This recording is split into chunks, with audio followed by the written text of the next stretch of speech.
and welcome to this Leaf Open Farm Sunday Bite-Size webinar. I'm Annabelle Shackleton and I'll be your host today for this webinar, which is focusing on Open Farm Sunday in Scotland. We hope that the webinar is full of useful information for you, whether you're thinking about doing Open Farm Sunday for the first time, or you may have already registered to host an event, or you may work within the farming and food sector in Scotland and are looking to encourage and support more farmers to take part. Welcome to all of you. We have three presenters today: Rebecca Dawes, who's been involved in Open Farm Sunday since it started in 2006 and is our Scotland coordinator; Caroline Millar, who farms in Dundee, who held her first Open Farm Sunday event last year; and Naomi Bremner on Orkney, who took part for the first time in 2014. But first, I want to say another huge thank you to all our Scottish host farmers, growers and crofters and all their helpers and industry partners who get behind and support Open Farm Sunday in Scotland. Scottish farmers have been hosting events from the start in 2006 and have really helped to shape Open Farm Sunday as it has developed and grown over the years to become the farming industry's annual Open Day. There is such a rich heritage of farming and food in Scotland, and Open Farm Sundays providing a key platform for farmers to engage with the public on farm, so that visitors, young and old, can see for themselves what is involved in farming, in producing our food, in managing our natural resources, and managing the wonderful Scottish landscape. We are facing many challenges moving forwards: the health agenda, an increasingly unfit and obese population, the challenges and opportunities of Brexit. The future of farming relies on the public trusting and respecting what farming delivers. And research shows that Open Farm Sunday is already making a really positive difference. So, moving forwards, we're delighted that Rebecca Dawes, our Open Farm Sunday Scotland coordinator and an experienced Open Farm Sunday host farmer herself, is going to give a short overview of Open Farm Sunday in Scotland. Over to you, Rebecca. Good afternoon, everyone. I'm delighted to be joining you for this first Scottish dedicated webinar.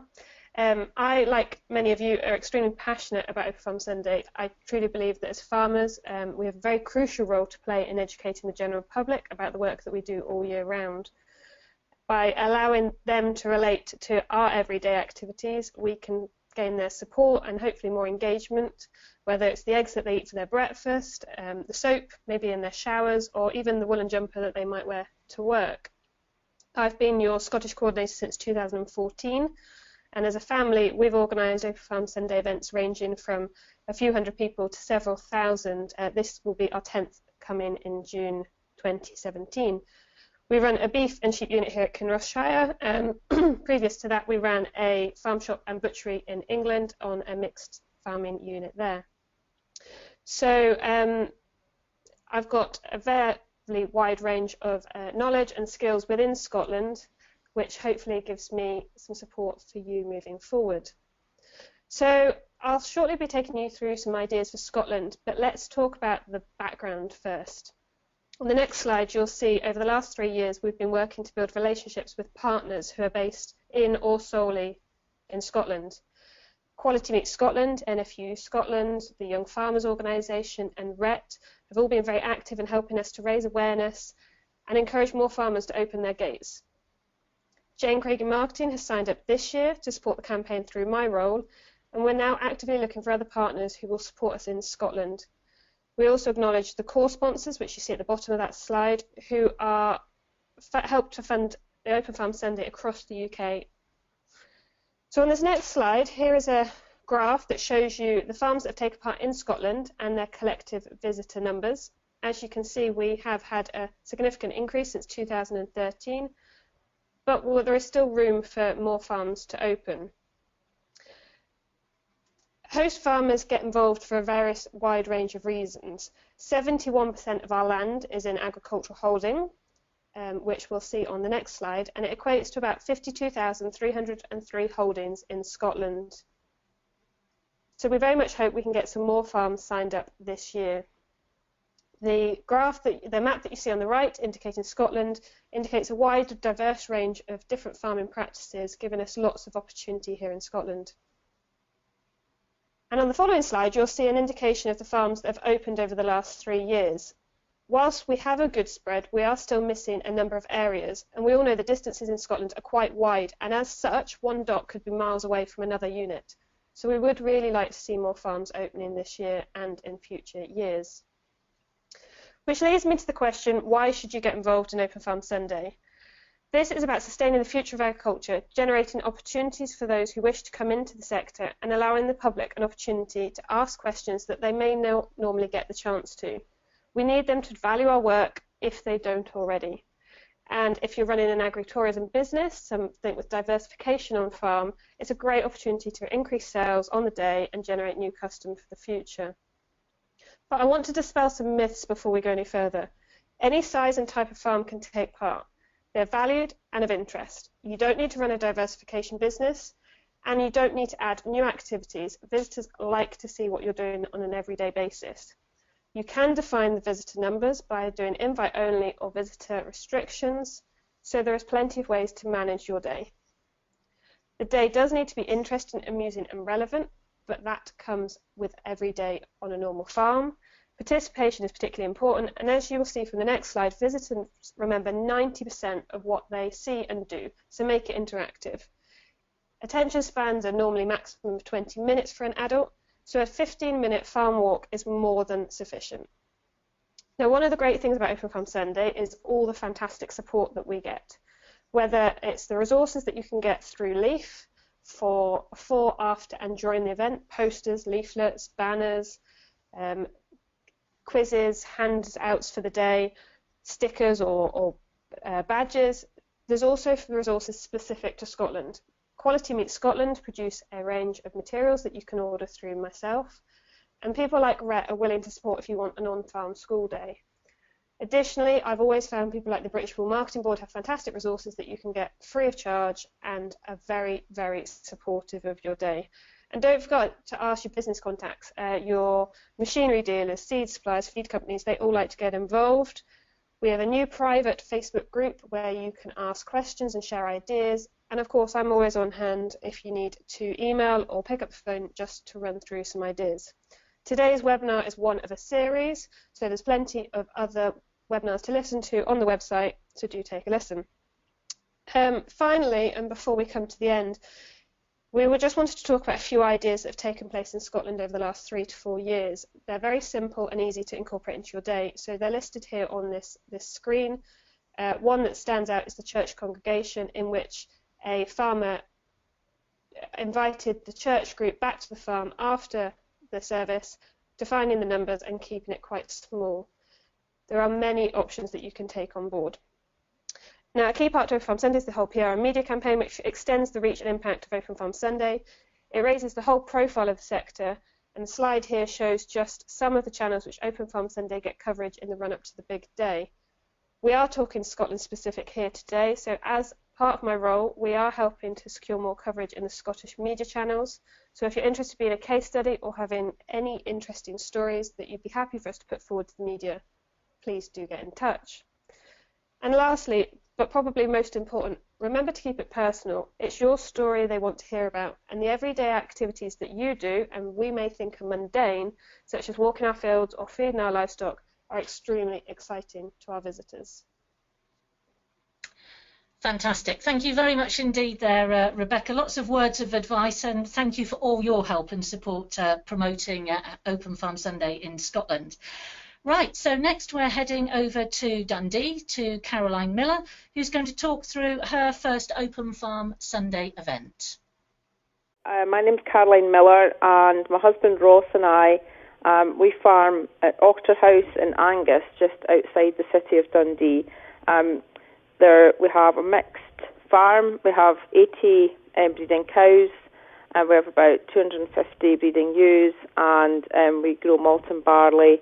And we also have a farm diversification on the farm, a tourism business. So we got involved with Open Farm Sunday just because we really believe that there's quite a big gap in the UK between consumers and farmers, and it's really important that we feel it's really important that that we make the countryside as accessible to people as possible.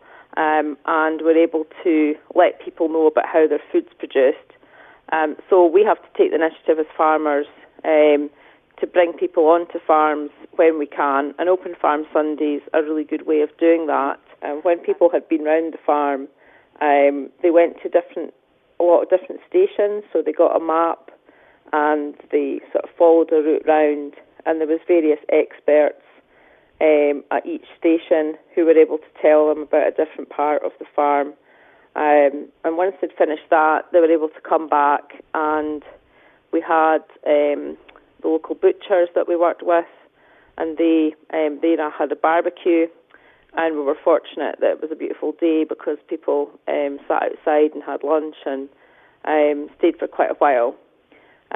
So yeah, these things just basically bring in others to make your event more interesting for the people attending, but also it takes a bit of the pressure off the farmer because there's more for people to see and do.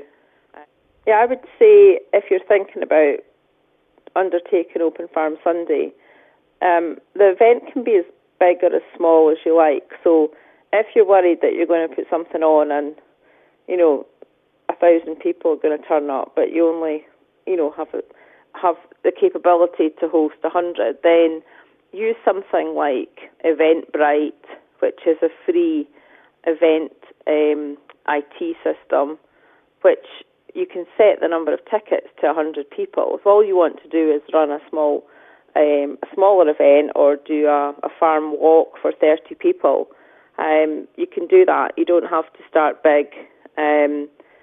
Some people have 2,000 people there, but we had 600.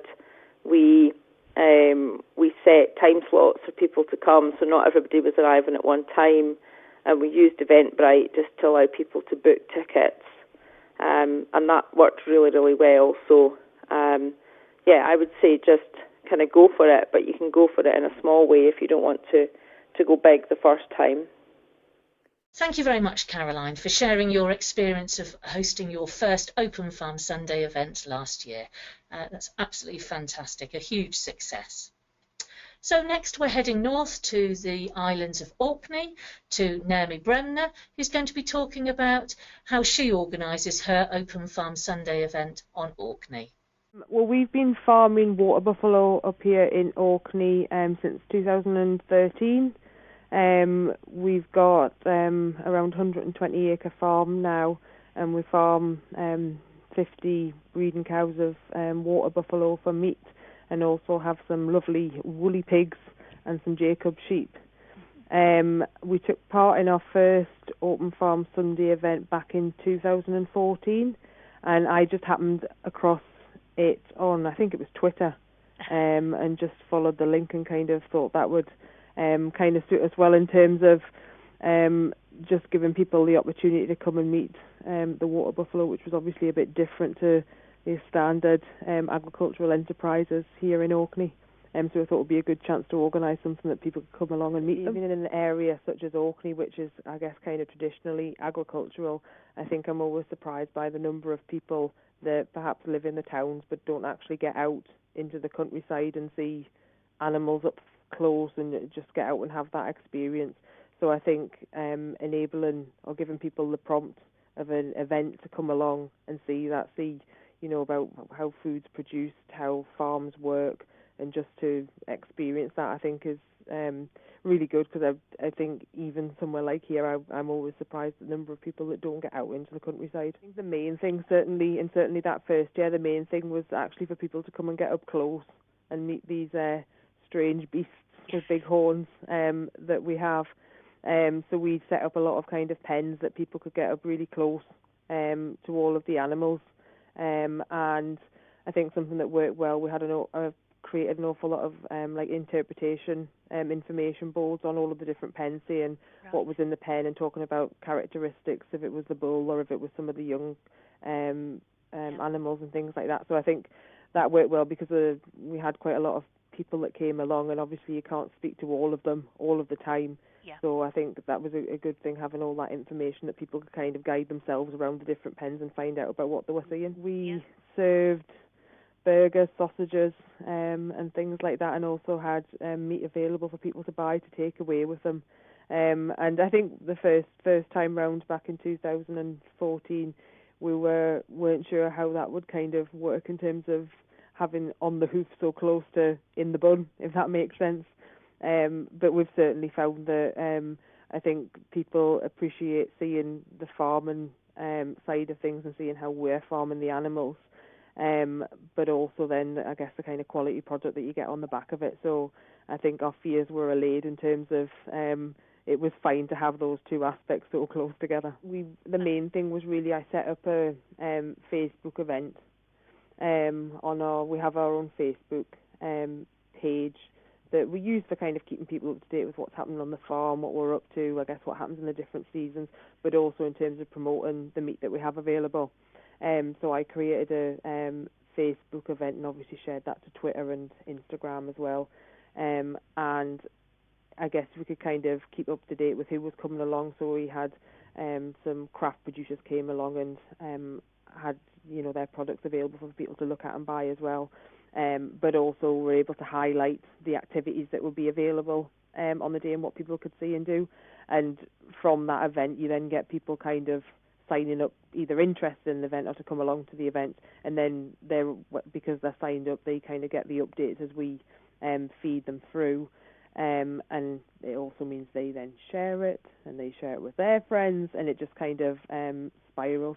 But I think a general rule of thumb, I think in the first time we did it, 2014, I think we had about 50 or 60 people said they were coming on the Facebook event, and that kind of translated into about 600 people maybe. And then we didn't do Open Farm Sunday in 2015. We're intending to do it, but the summer here was a complete washout, and the fields just weren't dry enough to take it. But we did it again last year, which was a much nicer summer. And I think we had about 70, 80 people signed up on Facebook to say they were coming. And again, that translated into about 700 or 800 people. So don't believe the number on Facebook. There's always a multiplier effect. I think you need to be honest that there's a lot of time and effort goes into it. It's a lot of hard work. But it's really positive in terms of, especially for us doing something that's a little bit different. And a lot of our businesses and efforts focused on selling our product direct to customers.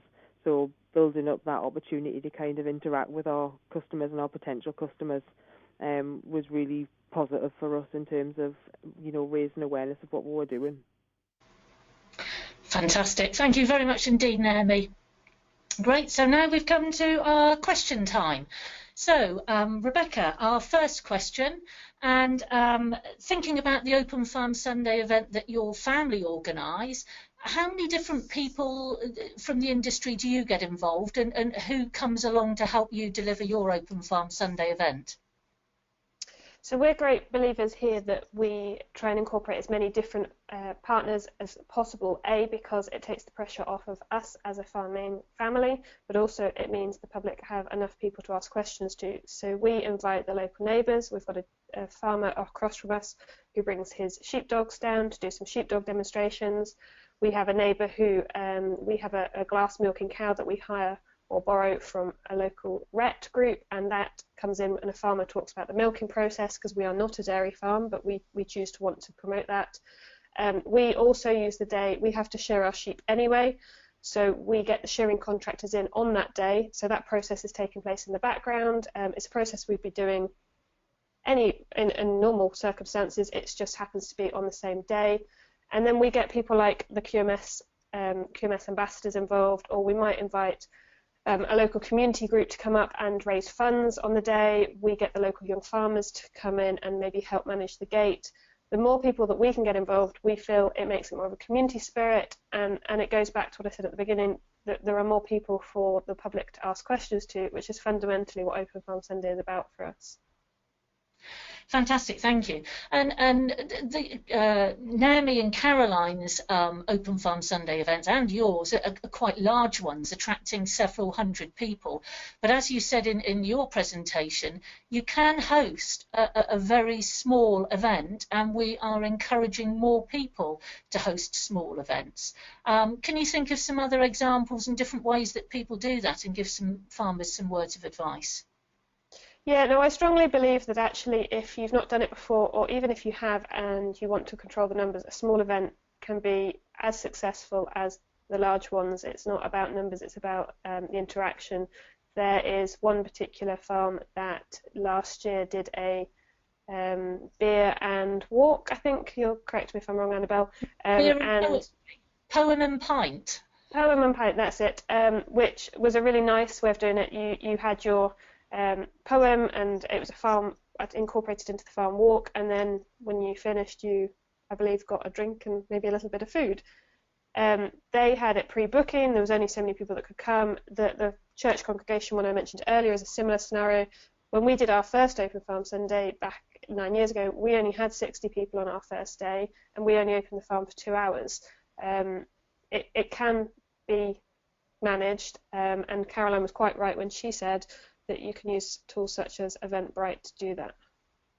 Absolutely. I remember when I first started managing Open Farm Sunday in 2011, we had a crofter on the island of Mull used to open and get approximately between 25 and 35 visitors, and they just thought it was a fabulous opportunity to invite local people and one or two tourists in the area to actually come and have a look round their croft and see how they're producing the food, the wildlife that they have there, and how they're managing the habitats for the wildlife and the food that they're producing on the croft. And it was a very small but highly effective event, and great that they took part. Wonderful. So, what else is there that we haven't got any other questions, Rebecca? But what are you what's your key message to farmers who may be listening to this event, or someone who's not actually taken the decision to actually register yet? Okay, so if I had to give 2 or 3 top points or top tips for those listening who haven't decided whether to take part in Open Farm Sunday yet, I would encourage you to go and listen to the other webinars, get involved on the Facebook group and engage in some discussion to see what other farmers are doing. If you are 95% sure that you want to take part but you're not quite there yet, register. You'll get the host handbook, which is really useful and takes you through tips and tricks. There's plenty of ideas in there that you can do on the day.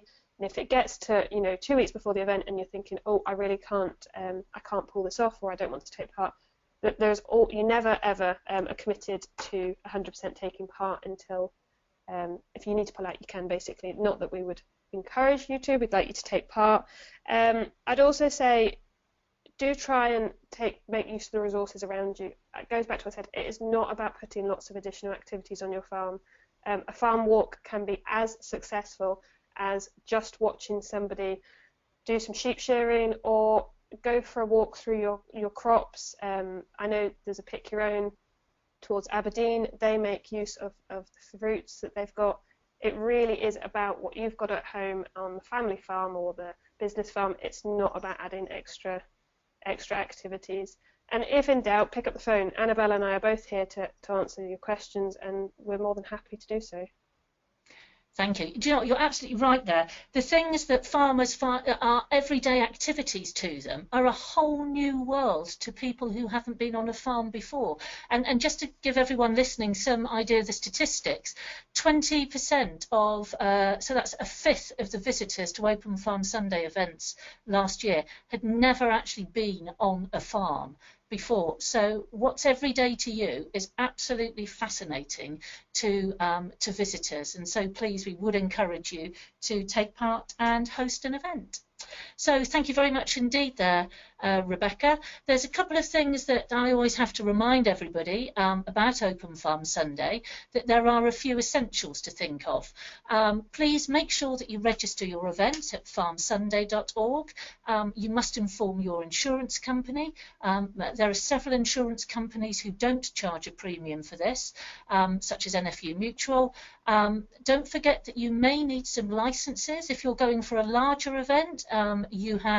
You're planning to have live music or a farmer's market, or you're looking to sell food, or are having a huge event with 500 plus people. You may need to get some licenses sorted, and now's the time to speak to your local councils and find out whether or not that's the case. And I remember a herb company up in Scotland, they used to run a farmer's market, and they secured the licenses each year for their Open Farm Sunday event and didn't have any problem at all doing that. So I would encourage you to think about that. You need to make sure that all health and safety requirements are in place. We have a webinar coming up in a couple of months on health and safety, and when you receive the Host Farmer Handbook, there will be lots of information in there to guide you through that health and safety process. I mean, we've been running events since 2006. We have lots of top tips and advice for farmers, and also there is a template risk assessment for everybody to complete. So it just leaves me to go on to the last slide, just to say a huge thank you to Rebecca, to Caroline, to Naomi, to all of our host farmers in Scotland. Thank you very much indeed. Our next webinar is all about activity ideas and resources that you can use to actually engage people on your event. So I hope that you'll join us then for our Making It Memorable webinar, which is on Friday the 10th of March. So thank you very much. Goodbye.